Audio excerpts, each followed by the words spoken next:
district events. This is the fun part of the meeting. I may have said that a couple times already, but it really is. It's going to be like 7-10 minutes. We'll be out of here and be able to mingle shortly after that. So first up on the agenda here is me on Camporee, Fall Camporee, King's Quest. I have the sign-up sheets. These sign-up sheets here, we are doing it for a whopping $15. And your $15 includes a cool night of tent camping, Saturday pig roast, so we're going to have pigs, we're going to have chicken, we're going to have lots of veggies, all served to you guys. You don't have to do anything for the dinner. Well, a little bit. We would like you guys to do a dessert, you know, a Dutch oven dessert for that. We're also going to provide you guys, we're going to do popcorn and have a movie that night. We're going to have this huge battle. I know that there's 1,400 flower bombs already created and waiting for kids to use. It's going to be awesome. We're going to be having, making shields. There's going to be, you know, the swords made out of the insulation.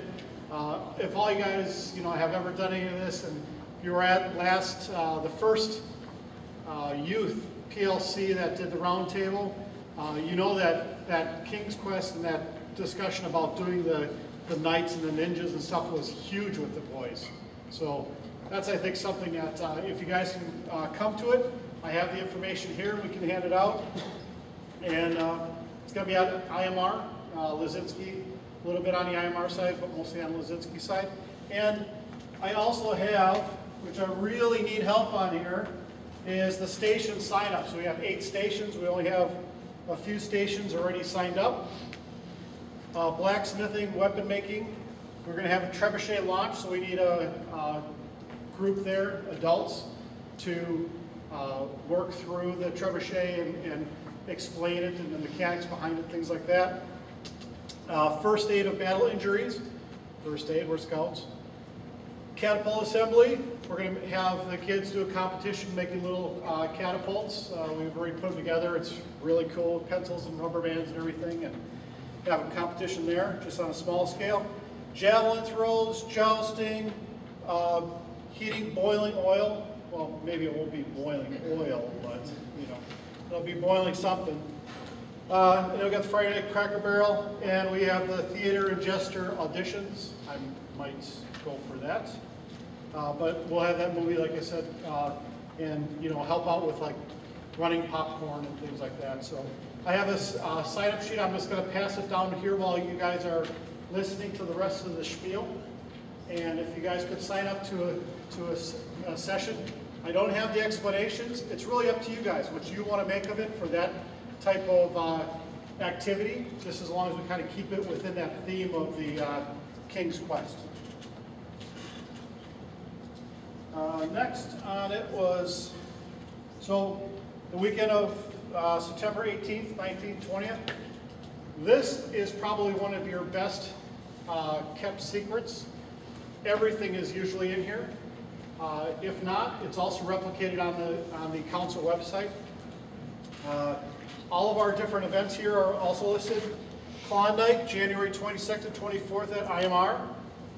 The district dinner, March 8th, which is a Tuesday. Now, if you may have heard about the last time we did a district dinner, may have originally been scheduled on Super Bowl Sunday by accident. So we wanted to make guarantee that that was not going to happen this year, so we did it on a Tuesday. I don't have the Cub Scout Winter Event dates to me right now. We're going to be talking about Klondike more. All we have is the dates for the Klondike, but we'll hear more about it as it comes closer. Oh, I'm sorry. Hey, there's a Cub Scout Winter Event right here, February 20th. That is the date. I didn't see that sheet. Thank you. So, sheet over there on the side, February 20th. It's going to be an outdoor event at the Willowway Recreation Center, which is in South Milwaukee at the end of Grand Park. What else here? Scouting and Zoo. Steve, could you talk a couple of minutes on Scouting and Zoo? Oh, you got that? Oh, yeah. Lori's got Scouting and Zoo, shooting sports, and safe Halloween. All right, we're going to start with Safe Halloween. It is October 17th out at IMR. Who all has gone to this before? All the Cub Scouts. All right, so you guys know it's a lot of fun.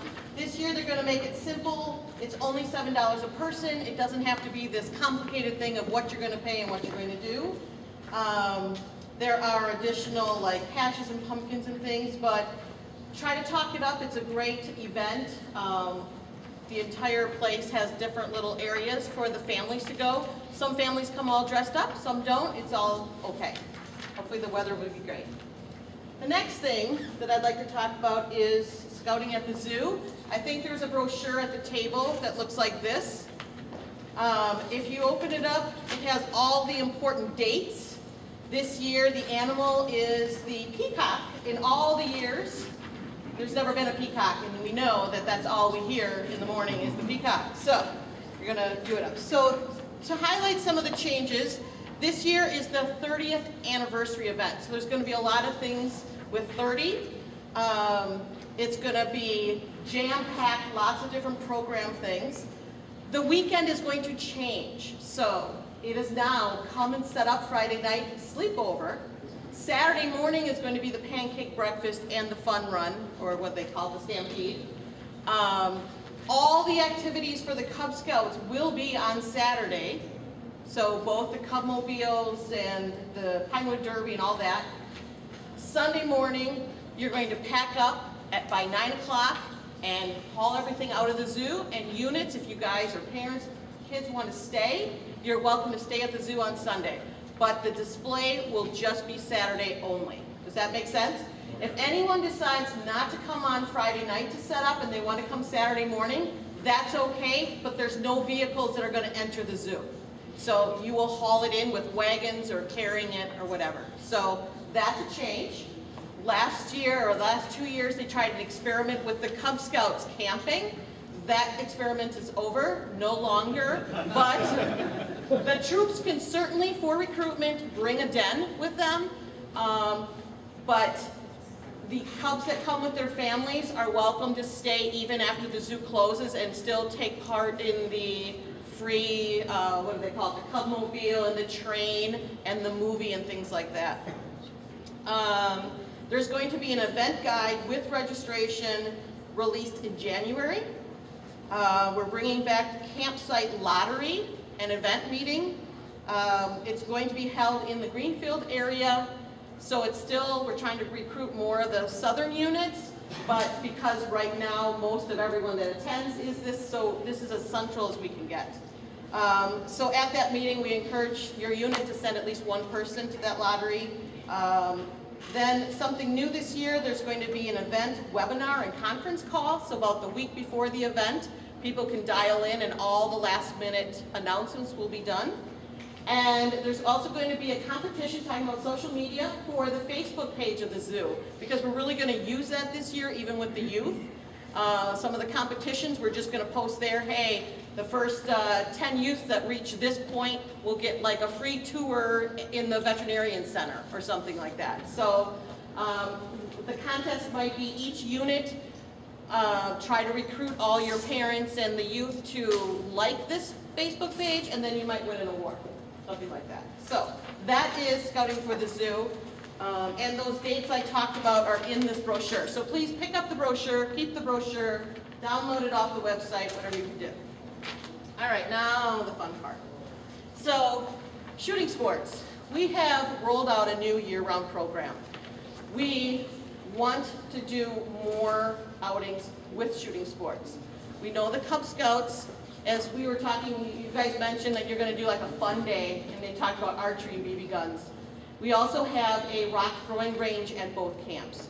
But what we need are adults. So this is a wanted poster for those interested in sharing their passion. We are looking for adults to get trained in either being a range master. So archery, BB guns, tomahawks. You have to be a range master in order to help with those. We're also looking for NRA instructors in pistol, rifle, shotgun, and muzzle loading things. What we can do is help get you guys trained. We also need range safety officers.